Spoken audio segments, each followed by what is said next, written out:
I feel really bad for In the Clear Moonlit Dusk. And it's not because I think this is bad. In any other season, In the Clear Moonlit Dusk would have been just a cute high school shoujo. But in this particular anime season, with everything else that's airing at this moment, it just kind of fails in comparison. Months before episode 1 even aired, there were a lot of people being overly negative about the anime adaptation because it is different to the manga, but not that much if I'm being completely honest. I feel like one of the biggest differences is that Mika Yamamori has a very angular art style. For example, Yoi's features are very sleek and elegant. And in my opinion, in the anime, her features are also very sleek and elegant, but they are softer as well. And Yoi wasn't the only character that got softer features in the anime. Kohaku's features are also much softer and his eyes are a little bit more rounded. Personally, I don't mind that the features have been made softer and more rounded in the anime.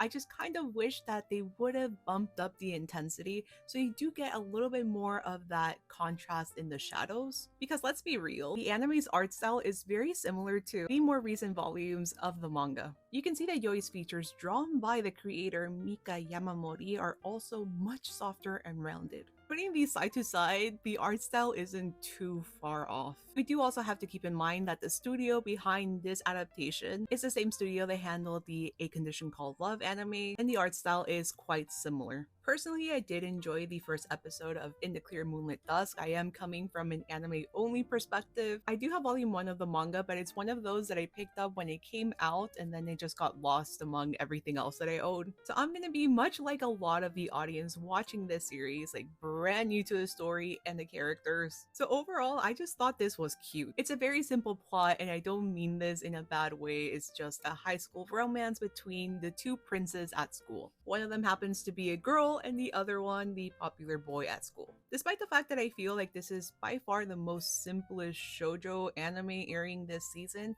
I will probably continue watching it. I don't feel like you should dismiss this anime completely just because of the art style. I'm far more interested in seeing how they adapt the story and if it's enough to convince brand new fans to pick up the manga. So if you were on the fence about In the Clear Moonlit Dusk, or maybe this just didn't really catch your eye with everything going on in this anime season, I would say give it a chance. It's not the most exciting release this season, but it is pretty cute.